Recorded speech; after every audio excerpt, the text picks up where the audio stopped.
Hello guys! Kumusta po tayong lahat? Nandito po tayo sa Yolax TV tutorial. Tutorial tayo ngayon kung paano nga ba ang ating gamit na cellphone ay mapapanood sa malaking screen ng monitor.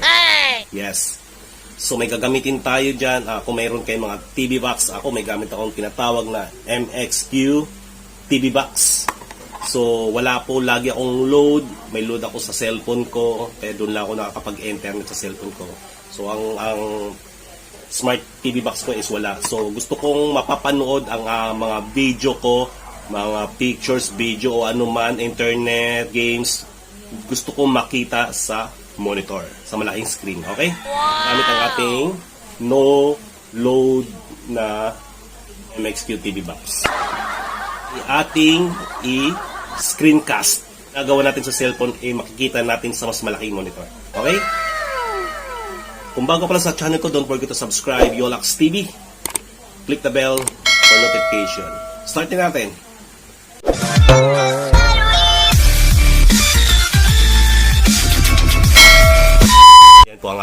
Ayan po ang ating TV box, MXQ, na wala po namang load madalas. Kaya hindi po nagagamit natin sa mga Facebook, YouTube, at saka Netflix. So gagamitin ko siya ang aking cellphone. Okay? Para mailagay ko sa big screen yung mga pinapanood kong YouTube at mga Facebook sa aking cellphone sa malaking screen. Okay, dito. So yan po, nakikita po natin yung ating monitor. Nakakonek po yung MXQ at monitor. So pupunta lang po tayo sa Miracast. Dito po, Miracast or Miracast ba yan? Miracast. Si-search natin. So yung device natin is naka-open na sa cellphone. Tingnan po natin at hahanapin natin. And guys, so screencast naman nito. Gamit ko pala Reno 4 kung may mga screencast kayo or mirroring para magamit nyo. Yun, pwede nyo i-open yun through Wi-Fi. Okay? Na-open na natin dun sa TV box yung Miracast niya. So pupunta naman tayo sa cellphone. Unang-una, open natin yung Wi-Fi. And then, open nyo yung settings. Then punta tayo sa other wireless connection. Yun, naka-open na yung kasi pag naka-off yung Wi-Fi, off din siya yung kung nababasa nyo screencast. So kailangan i-open natin yung Wi-Fi. And then, yun lang, on nyo lang. Eh, nahanapin niya yung device. So makikita niya yung device ng Miracast na galing sa ano. Okay, ganun lang. And then, hintayin natin makonect. So ayan, nakikita na po natin connection siya. Nakakonect na po. Nakikita po natin sa monitor is ESTV box, Miracast connected na po siya. So out natin. Ayan. So tingnan natin ngayon doon sa monitor yung ginagawa ko sa cellphone ko. Yung gamit ko siya. Nakikita ko siya doon sa monitor ko. Nakikita ko na siya sa monitor yung mga gusto kong panoorin. Camera.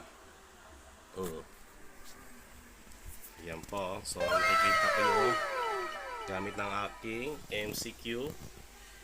Nakakonik ang aking cellphone dito.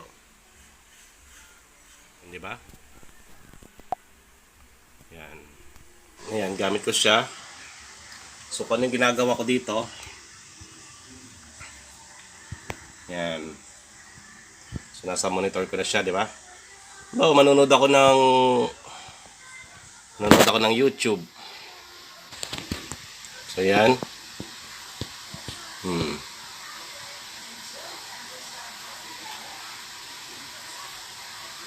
Yan.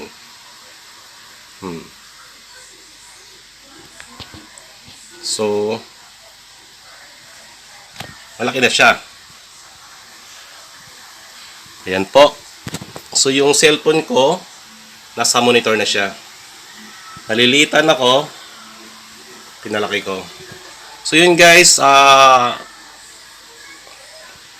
gamit lamang ang ating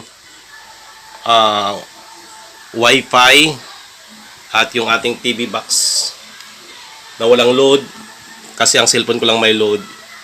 So mapapanood ko siya doon sa ano. Yan.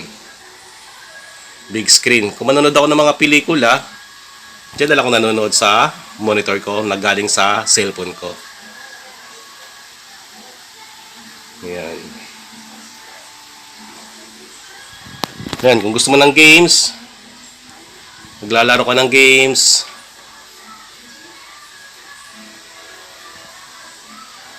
Wala naman akong games dito. Ano ba yan? Ito.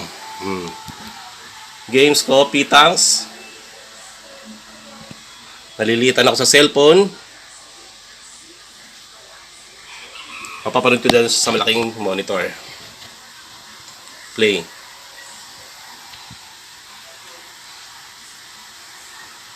Yun lang. Gamit ko lang guys, ginamit ko lang doon sa cellphone ko yung screencast. Ay, lalong cellphone ko. Kung may screencast naman yung cellphone nyo, yun, pwede naman gamitin. Yung mga bago naman ngayon, may mga screencast naman eh. So, ito is cellphone ko na po may screencast. So, ginamit ko siya through Wi-Fi sa luma kong monitor. Yan. Kinunik ko yung cellphone ko gamit ang aking TV box na walang load. Dito lang ako naglo-load sa cellphone. So, yung dito kung napapanood ko, ayan. So, dito nakakapaglaro pa ako. Games, malaking monitor. Ayun. Okay.